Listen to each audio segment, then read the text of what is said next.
శ్రీమాత్రే నమ. జయ గురు దత్తాత్రేయ నమ. ఈ వీడియోలో మనం మకర రాశి వారికి మార్చి 9 నుంచి 15వ తారీఖు మధ్యలో జరగబోయే వార ఫలాలు పరిశీలిద్దాం.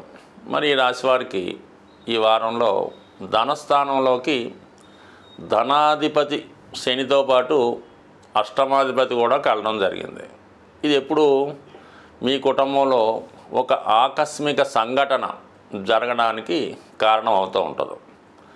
ఈ రెండు శత్రుగ్రహాలు అవటం వలన కామన్గా మీ కుటుంబంలో ఒకరికి ఏదైనా అనారోగ్య సమస్య రావడం కానీ, ఆర్థికపరమైనటువంటి ఇబ్బందో, లేదంటే ప్రభుత్వ అధికారుల వల్ల ప్రభుత్వం వల్ల ఏవైనా సమస్యలు ఈ సమయంలో రావడం జరిగే అవకాశం ఉంది. కాబట్టి కొద్దిగా ధైర్యంగా జాగ్రత్తగా ఎదుర్కొనే ప్రయత్నం చేయడం మంచిది. అంటే ఇది కేవలం ఈ వారం రోజులు మాత్రమే ఈ శని ప్లస్ రవి కలయిక ఉంటుంది. దాని తర్వాత మళ్ళీ రవి 3వ స్థానంలోకి వెళ్ళి తను సృష్టించిన సమస్యని తానే సాల్వ్ చేయడం జరుగుతుంటుంది. కాబట్టి ఏదైనా ఒక మంచి అయినా చెడైనా దాని పెద్దగా శాశ్వతంగా ఉండదు కాబట్టి పెద్ద భయపడక్కర్లేదు.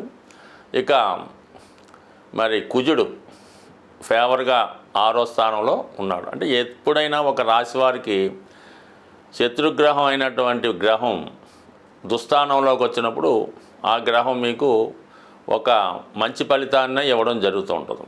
ఇందులో ముఖ్యంగా ఏంటంటే స్థిరాస్తులు, భూములపై ఉన్నటువంటి సమస్యలు సాల్వ్ అవుతాయి. చాలా కాలంగా మీరు ఎవరికైనా ధనం ఇచ్చి ఉన్నా, ఏదైనా మీకు ధనం రావాల్సి ఉన్నా ఈ సమయంలో ఆ ధనం మీకు వసూలయ్యే అవకాశం ఉంది. ఎటువంటి కోర్టు సమస్య ఉన్నా, అది ఎంత పెద్ద కేసు అయినా అది ఈ సమయంలో మీకు అనుకూలంగా తీర్పు రావడం జరుగుతూ ఉంటుంది. అలాగే మీరు రియల్ ఎస్టేట్ వ్యాపారంలో కానీ, క్రీడా రంగంలో కానీ, లేదంటే ఏదన్నా వైద్య వృత్తిలో ఉంటే కంపల్సరీగా మీ వృత్తిలో నాణ్యత, క్వాలిటీ పెరుగుతుంది. అలాగే మీకు ఆర్థిక పరంగా సక్సెస్ ఉంది.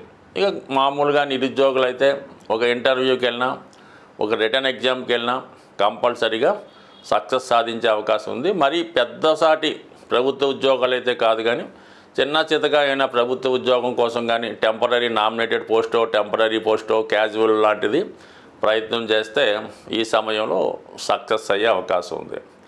ఇక ఈ రాశికి యోగకారకుడైనటువంటి శుక్రుడు తృతీయ స్థానంలో ఉచ్చస్థితిలో ఉండడం వల్ల ఇది స్త్రీలకు చాలా అనుకూలించే అవకాశం ఉంది.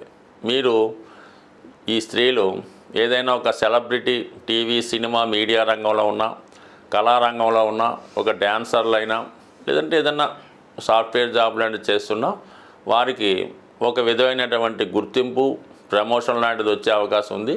మీ కొత్త ప్రయత్నాలు ఫలించే అవకాశం ఉంది. బాగా అవగాహన ఉన్నటువంటి మంచి టెక్నీషియన్ సహకారంతో వారు మీలో ఉన్నటువంటి ప్రతిభను పైకి తీసుకొచ్చి మీకు మంచి అవకాశాలు ఇచ్చే విధంగా సహకరించడం జరుగుతూ ఉంటుంది. దీనికి కొంతవరకు మీలో ఉన్నటువంటి టెక్నాలజీ, అలాగే ముందు చూపు, ఇవన్నీ మీకు సంపూర్ణంగా సహకరించే అవకాశం ఉన్నది.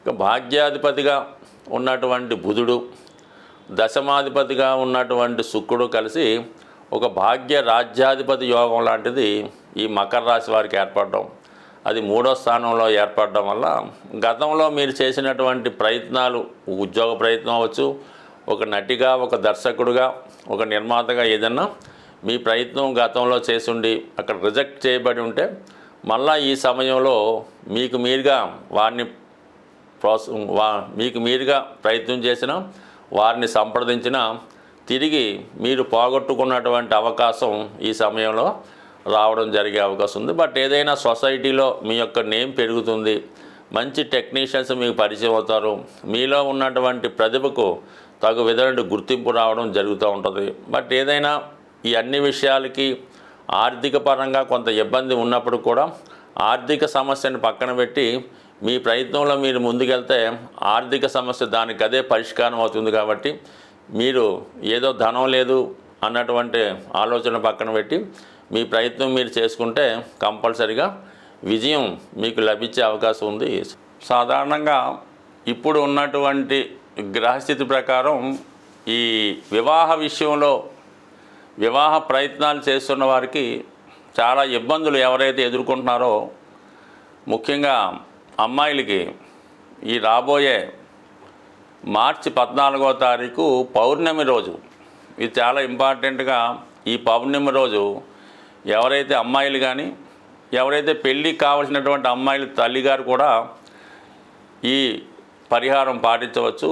ఆ రోజు అమ్మవారి ఆలయంలో లేదంటే మీ గృహంలో అయినా పర్వాలేదు, చక్కగా పాయసం అంటే కొత్త బియ్యంతో ఆవు పాలతో పాయసం తయారు చేసి అమ్మవారికి నివేదన చేయడం వల్ల ఆ ప్రసాదాన్ని కనీసం ఒక 2-3 ముత్తైదువుల కన్నా ప్రసాదంగా పెట్టడం వల్ల, మరియు ఆ పౌర్ణమి రోజు సాయంకాలం పూట చక్కగా లలితా సహస్రనామాన్ని పారాయణ చేయడం వల్ల అమ్మాయిలకి వివాహం తొందరగా జరిగే అవకాశం ఉంటుంది.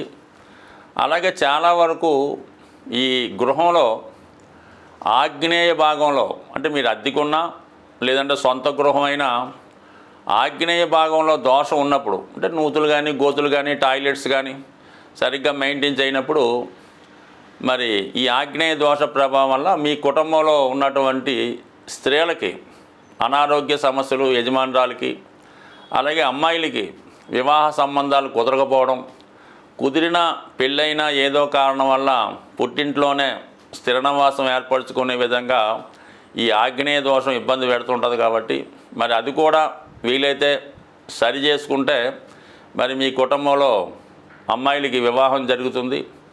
ఇక అబ్బాయిల విషయంలో వాళ్ళు ఏ పని చేయకుండా ఇంట్లోనే తిష్ట వేస్తూ, మరి చదువు పూర్తయినా కూడా ఉద్యోగానికి వెళ్లకుండా ఉన్నవాళ్ళు మీ గృహంలో ఈశాన్య భాగంలో దోషం ఉందేమో గమనించండి. ఆ ఈశాన్య భాగంలో దోషం ఉన్నప్పుడు కామన్గా మీ మగపిల్లలు ఎందుకు పనికి రాకుండా, అంటే మంచి చదువు ఉంటుంది, మంచి బుద్ధిమంతులై ఉంటారు, కానీ ఉద్యోగ ప్రయత్నాలు చేయరు, వచ్చినా కూడా అవి సరిగ్గా నిర్వహించలేకపోతుంటారు. కాబట్టి ఈ ఈశాన్య దోషాన్ని సరి చేసుకోవడం వల్ల మీకు సంతానం మగపిల్లలు అభివృద్ధిలోకి వస్తారు. ఆగ్నేయ దోషాన్ని సరి చేసుకోవడం వల్ల అమ్మాయిల యొక్క సమస్య పరిష్కారం అయ్యే అవకాశం ఉంది. సాధ్యమైనంత వరకు ఇవి చూసుకుంటూ చిన్నపాటి రెమెడీలు చేసుకోవడం వల్ల కంపల్సరీగా మీకు ఈ వివాహంలో ఉన్నటువంటి సమస్యలు చాలా వరకు తొలగే అవకాశం ఉంది.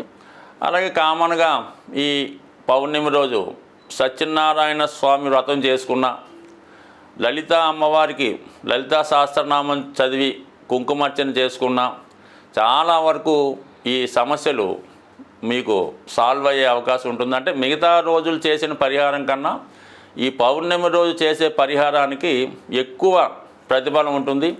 అలాగే దాని యొక్క ఫలితం కూడా తొందరగా రావడం జరుగుతుంది. స్వస్తి.